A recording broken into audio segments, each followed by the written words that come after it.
I'm Yvette Carmen Davis. This presentation is all about my grandfather, Lonnie Carmon. He has been honored by the Ohio Historical Society for his role in the history of flight in the state of Ohio. If you're interested in this exhibit, you can contact the Ohio Historical Society toll-free at 800-686-6124. In 2004, the 75th anniversary of Port Columbus International Airport, the Columbus Regional Airport Authority dedicated its 2003 annual report to celebrate the history of aviation in Central Ohio. That report included a photo of my grandfather in its timeline. They spelled our last name incorrectly, but the photograph is one you'll see in this slideshow, standing beside the aircraft that he built himself. You can contact the Columbus Regional Airport Authority at www.columbusairports.com for more information. In that same year, 2004, the post office issued a commemorative postage stamp in honor of the Wright brothers. The stamp was canceled on July 8, 2004 by an ink stamp bearing a 75th anniversary seal on a commemorative envelope with a photo of Lonnie with his home-built airplane, bearing the legend, Lonnie Carmon, 1926, Columbus, Ohio's first black aviator. The Columbus Metropolitan Club made Lonnie the subject of their Columbus Nugget in 2004. The article described my granddad as a natural mechanic and inventor who, without any written plans, built an aircraft in his backyard at 328 South Grand Avenue in Columbus, Ohio. In 1926, Grandpa Lonnie was a Columbus entrepreneur who recycled various goods. He picked them up from folks who didn't want them anymore and sold them to people who found them fresh and new. He was called a junk man, but he was really much more. He owned more than one piece of real estate, but lived with my grandmother, Mamie, and my father, aunts, and uncles at 328 South Grand Avenue. Through his recycling business, he came into the possession of a salvaged motorcycle engine. Some will say washing machine engine, but in any event, he came upon an engine that he thought he could use.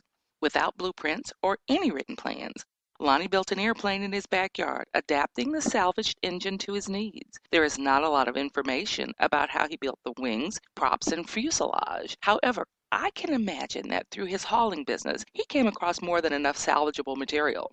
He was a creative and inventive man. Most men would have stopped at just being able to build such a thing, but Lonnie was determined to fly, and he flew. According to accounts, he kept the aircraft at an airport near Urban Crest, Ohio, a small black community south of Columbus, Ohio. The airfield has been referred to as both Norway Field and Northway Field.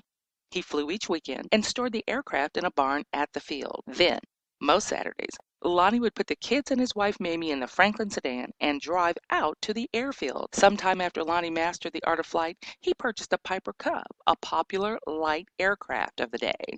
He completed his solo flight in the Cub on November 2nd, 1945, as attested to by the Northway Flying Service. When the Carmon family took to the Franklin on Saturday, the neighbors in the south end of Columbus knew that in about an hour, my grandfather would be flying overhead, approaching from the south. He flew over South Grand Avenue near Main and gave them all a tilt of his wings at just 500 feet. He was a methodical pilot. Among his personal belongings, I discovered his flight methodology. On a yellow piece of cardstock, just the size to fit into a man's shirt pocket, he had typed his flight procedures. Out at the field, lots of people would gather in anticipation of his eventual takeoff. Family and friends from the Columbus neighborhood, cousins and residents of nearby Urban Crest would venture out to the airfield with the hope that they and their children would have an opportunity to soar.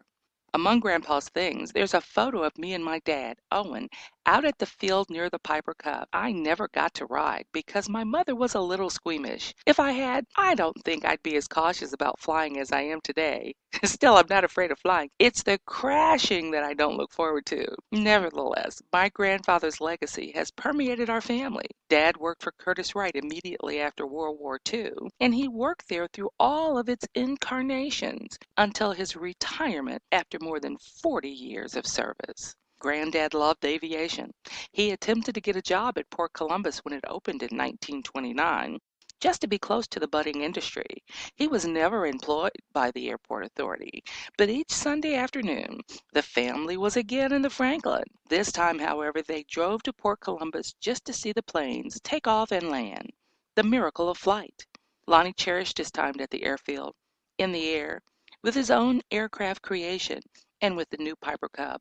I'm sure he loved showing off his piloting skills. When Lonnie passed away in 1955, he still possessed the plane he made with his very own hand, the aircraft that made him an aviation pioneer.